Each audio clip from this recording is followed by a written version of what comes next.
to video 7 in the Your Gateway to Exporting to Japan series. Today we are going to talk about market regulations and adapting your product to the Japanese market. And we've already talked about the export marketing plan. And following in the checklist, the first point is to do some research on Japanese import regulations and to integrate it into your export plan. Now, there's a very valuable resource by trade.gov, a public resource, which is the Japan Country Commercial Guide, specifically in terms of customs regulations and standards.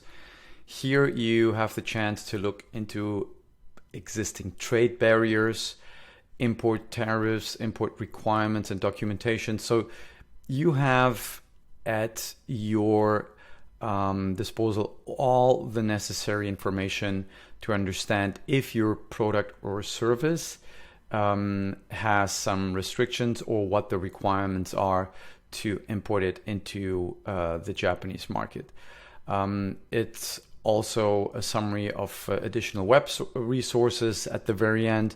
So I highly recommend you to look into that to understand what documentation you need to have ready, what kind of export license you might also need to export to Japan certain products.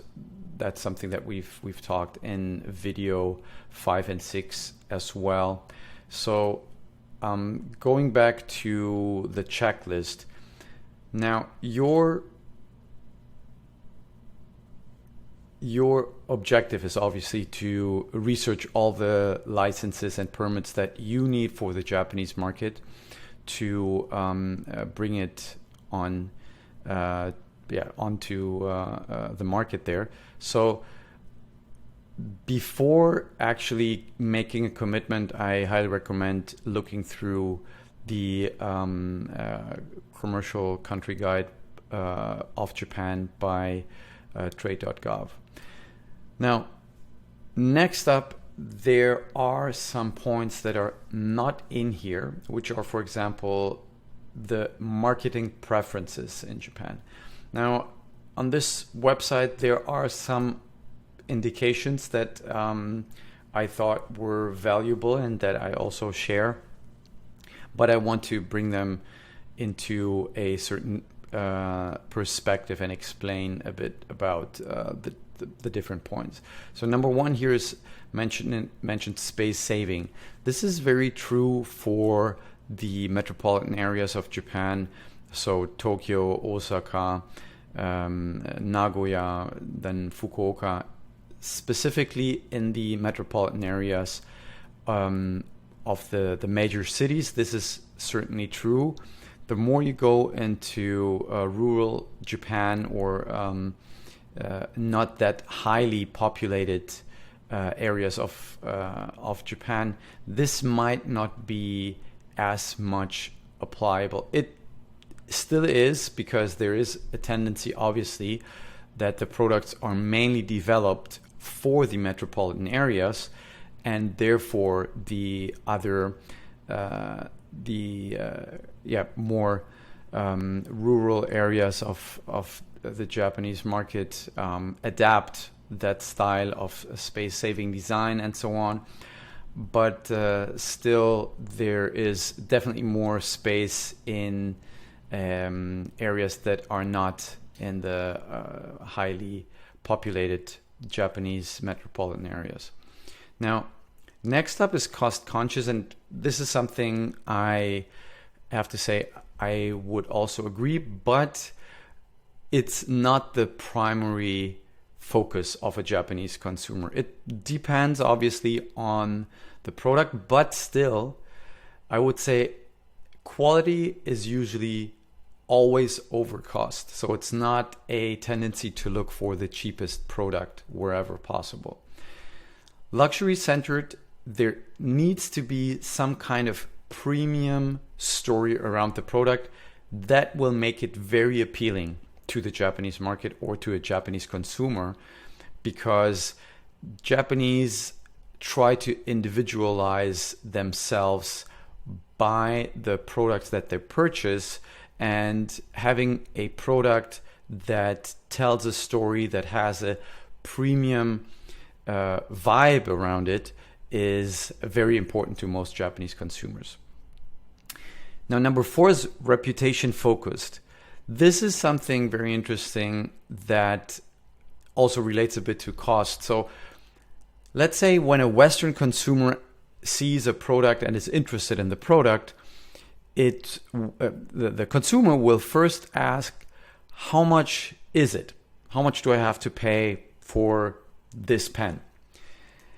And then they see, okay, that's the value that that it gives me, and this is the price that I have to pay for it.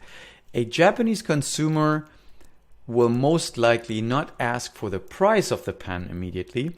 A Japanese consumer will ask who else is using this pen, because he wants to rest assured that he is purchasing something that already has a confirmed value by somebody else. So he doesn't know if the value actually is there that he sees in the very beginning. So he wants a confirmation by somebody, that a reputable person, an influencer and so on, that or somebody that he or she knows, or if it's a business, maybe another business that has already purchased the product or the services, then they can rest assured that they're not the guinea pig or the first one to buy that product.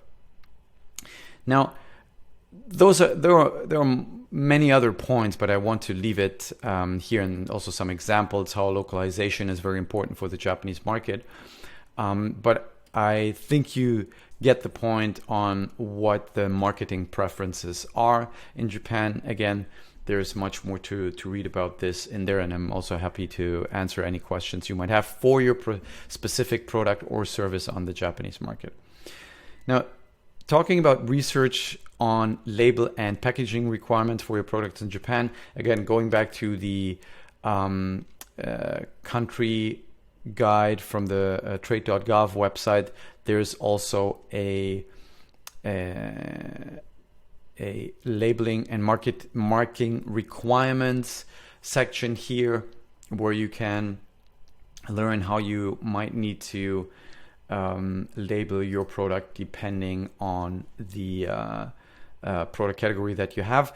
But of course, this is also something that your distributor, in most cases, will be able to help you with on the Japanese market.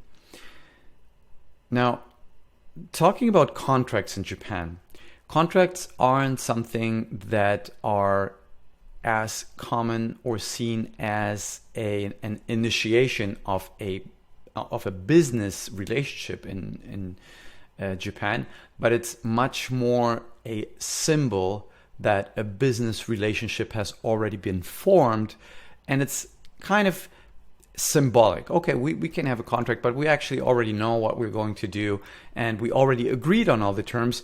The contract is just the cherry on the top of the cream, right? So this is something that you have to take into account, and when talking to your Japanese business partner, you will need to make some explanation that the reason that you want to have a contract is because it's not because you don't trust them. It is because that is a standard procedure that you have with all your business partners or your contractors, etc., etc.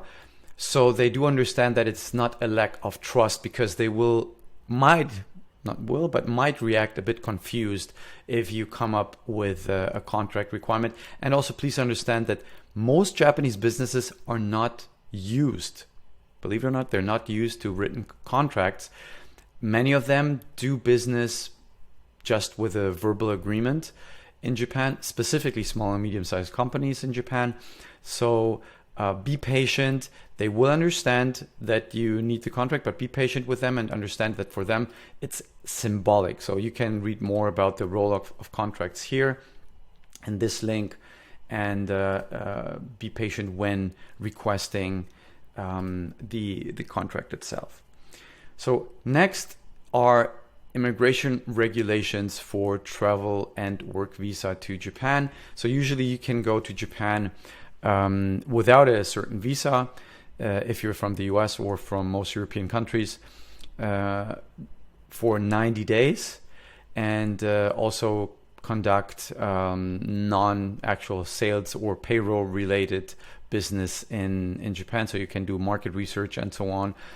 If you think about a long-term stay, here's from the Ministry of Foreign Affairs, a website that is giving you some information on what you should take into consideration. So usually if you are a business manager, so a company president and so on, you can get a visa for up to 5 years.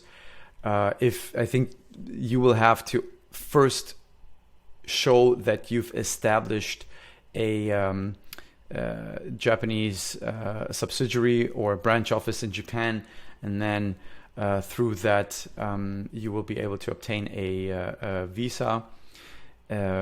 There's also a startup visa, which is mostly